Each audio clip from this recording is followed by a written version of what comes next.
wabarakatuh. Perkenalkan saya Devia Kaya Asya dengan NPM F1G023050 dari kelas B S1 Farmasi 2023. Nah, pada kesempatan kali ini saya akan membuat video edukasi mengenai kejang demam untuk memenuhi tugas mata kuliah farmakoterapi gangguan sistem saraf, sistem pencernaan, dan juga sistem pernafasan. Nah, sebelumnya teman-teman, kita harus mengetahui terlebih dahulu definisi dari kejang demam.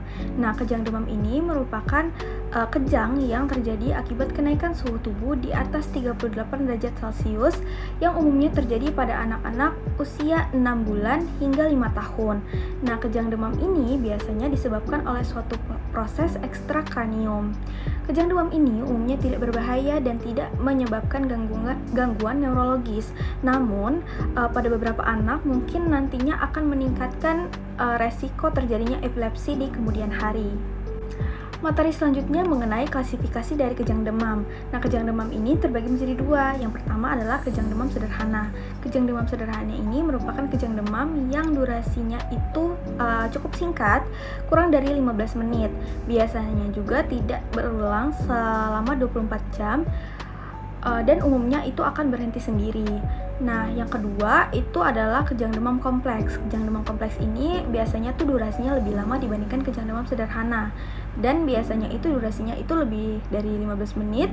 Dan biasanya itu terjadi secara berulang atau lebih dari satu kali selama 24 jam.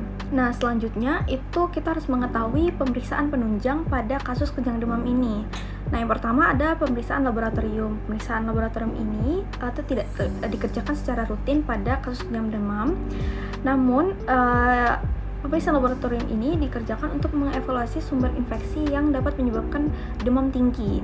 Nah, pemeriksaan laboratorium ini mencakup yang pertama adalah pemeriksaan darah. Pemeriksaan darah ini bertujuan untuk mengetahui ada atau tidaknya infeksi bakteri yang dapat menyebabkan demam. Yang kedua ada pemeriksaan elektrolit. Pemeriksaan elektrolit ini untuk mengetahuinya keseimbangan elektrolit yang penting bagi fungsi otot dan juga fungsi sistem saraf.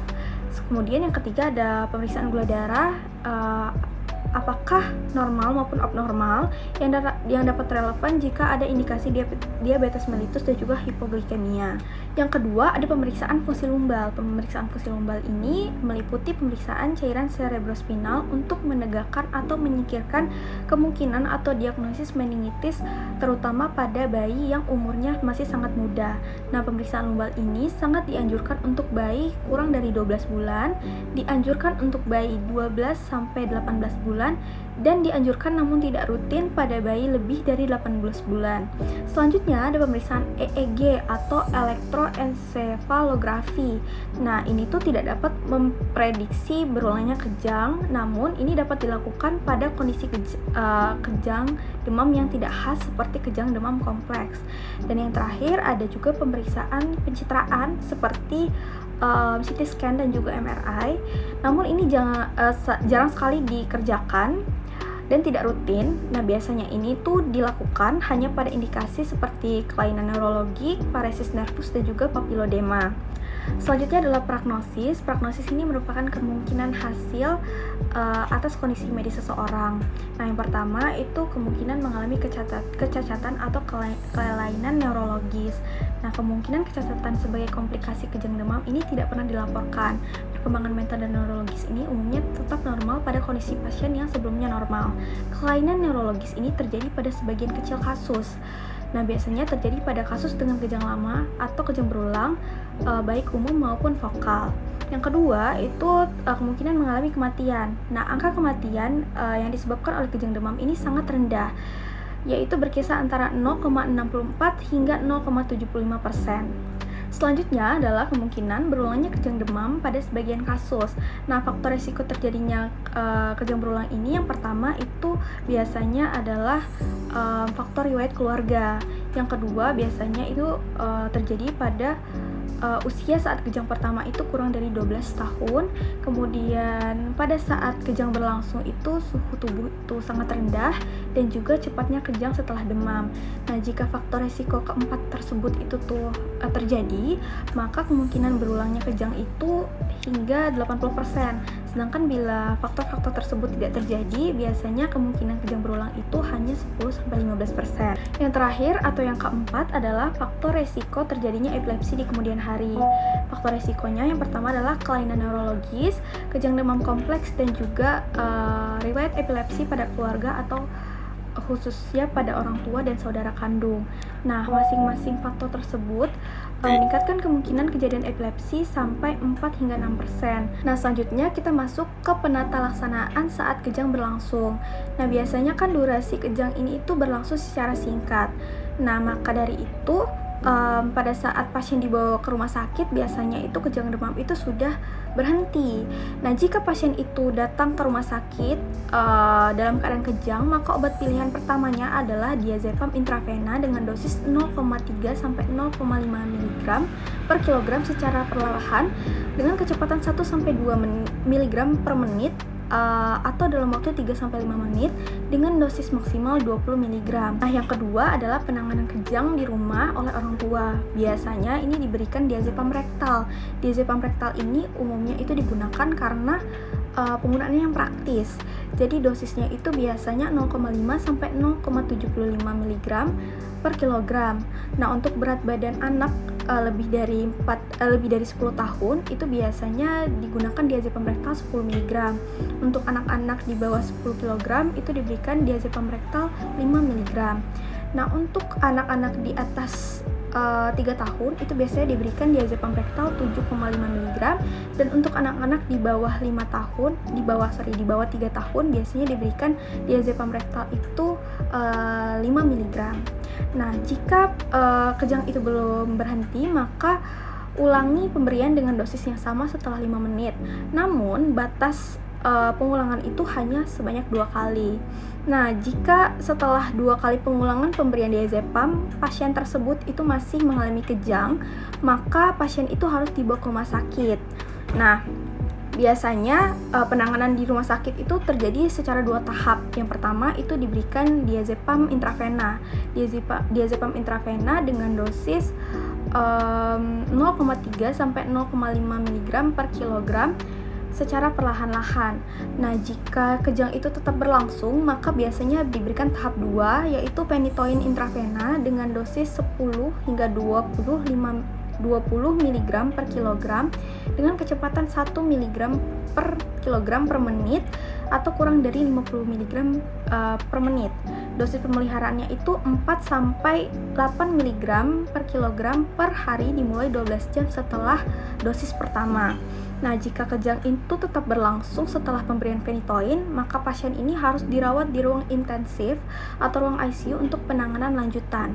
Nah, jika pasien ini kejangnya sudah berhenti, maka penanganan lanjutan itu harus disesuaikan dengan jenis kejang yang dialami oleh pasien, apakah kejang sederhana maupun kejang kompleks, dan juga disesuaikan dengan faktor resiko yang dimiliki oleh pasien tersebut. Nah, selanjutnya adalah pemberian obat pada saat demam. Jadi yang pertama biasanya pasien itu diberikan obat antipiretik atau obat penurun panas. Nah, sebenarnya efektivitas obat antipiretik pada resiko kejang demam ini tidak ada bukti bahwa obat antipiretik ini dapat mengurangi resiko kejang demam. Namun, para ahli di Indonesia ini sepakat bahwa obat antipiretik ini dapat tetap diberikan untuk menurunkan suhu tubuh pada saat kejang demam tersebut berlangsung.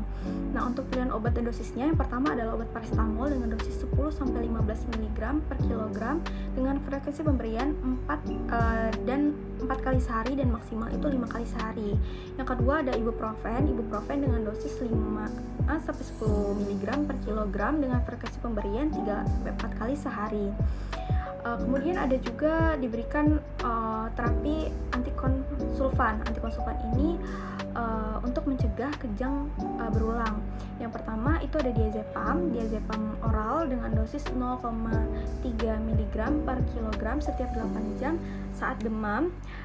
Ini untuk menurunkan resiko kejang demam berulang. Nah, yang kedua ada diazepam rektal dengan dosis 0,5 mg per kilogram setiap 8 jam pada suhu tubuh 38,5 derajat Celcius. Nah, ini efektivitasnya sama saja seperti diazepam oral tadi. Namun, obat antikonvulsan ini tuh memiliki efek samping bagi tubuh saat diberikan dosis yang tinggi. Yang pertama itu seperti ataksia, yaitu gangguan koordinasi, iritabilitas, dan juga sedasi berat. Yang ketiga itu adalah terapi obat rumat. Obat rumat ini itu diindikasikan untuk kejang lama, yaitu lebih dari 15 menit, untuk pasien bayi kurang dari 12 bulan, kemudian untuk kejang vokal, kelainan neurologis, dan juga kejang berulang lebih dari 2 kali selama 24 jam dan lebih dari 4 kali per tahun. Untuk pilihan obat yang saat ini digunakan itu adalah asam valproat. Asam valproat dengan dosis 15-40 mg per kilogram per hari, 2-3 dosis. Namun ini memiliki efek samping, yaitu resiko gangguan fungsi hati, terutama pada anak-anak yang kurang dari 2 tahun. Yang kedua ada terapi fenobarbital. Fenobarbital dengan dosis 3-4 mg per kilogram per hari, itu sebanyak 1-2 dosis. Namun terapi fenobarbital ini itu memiliki efek samping yang buruk pada anak-anak, yaitu gangguan perilaku dan kesulitan belajar.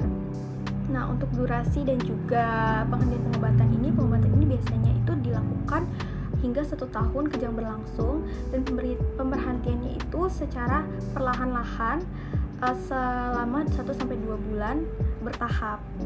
Nah, obat rumat ini hanya diberikan pada kasus selektif karena kejang demam ini sebenarnya tidak berbahaya ya. Dan obat-obat tersebut seperti fenobarbital dan asam valproat ini memiliki efek samping yang signifikan dan cukup buruk pada anak-anak. Nah, kita masuk ke pembahasan terakhir mengenai edukasi terhadap orang tua. Jadi, kejang demam ini kan umumnya terjadi pada anak-anak. Maka dari itu, orang tua itu harus mengetahui bagaimana pertolongan pertama saat anak kita itu mengalami kejang demam. Yang pertama, orang tua itu tidak boleh panik dan harus tetap tenang. Kemudian, anak itu ditempatkan di tempat yang datar dan aman. Yang ketiga, tubuh anak harus didinginkan agar jalannya nafas itu tidak terganggu. Yang keempat, jangan memasukkan benda apapun ke dalam mulut anak, seperti makanan, minuman maupun benda asing. Yang umum biasanya saya lihat itu adalah orang tua itu sering memasukkan sendok supaya lidah tidak tergigit. Kemudian perhatikan durasi kejang pada anak untuk dilaporkan ke dokter. Nah, anak itu harus dibawa ke rumah sakit jika yang pertama kejang itu berlangsung lebih dari 5 menit, kemudian selama 24 jam kejang itu terjadi berulang, dan yang terakhir itu anak itu sulit sadar setelah kejang berhenti. Kejang demam ini selalu menjadi peristiwa yang menakutkan bagi orang tua. Maka dari itu, kita sebagai farmasis itu harus memberikan edukasi terhadap orang tua mengenai peristiwa kejang demam yang biasanya itu terjadi pada anak-anak.